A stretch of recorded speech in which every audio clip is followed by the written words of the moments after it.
കാര്യം, അവളെ തൊടുന്നൊരു കാര്യം പറഞ്ഞപ്പം, സ്തോത്രം, അവളുമായി ബന്ധപ്പെടുന്നൊരു കാര്യം പറഞ്ഞപ്പോൾ, വലിയ ദൂതുകളൊന്നും പറഞ്ഞിട്ട് അവൾ സമർപ്പിച്ചില്ല കേട്ടോ.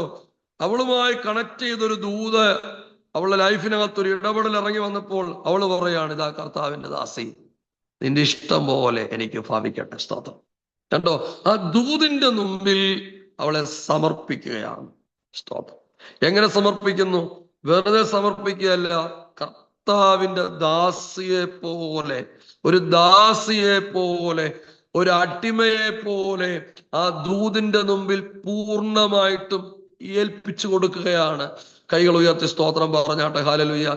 ഞാൻ പരിശുദ്ധാത്മാവിൽ പറയുന്നു, ദൈവഹിതത്തിന്റെ പൂർണ്ണതയിലെത്തണമെങ്കിൽ, സ്തോത്രം, ഒരടിമയെ പോലെ ദൈവഭക്തതയ്ക്ക് മുമ്പിൽ സമർപ്പിക്കപ്പെടുന്നവരിലൂടെ മാത്രമേ ദൈവഭക്തതയുടെ പൂർണ്ണത വെളിപ്പെട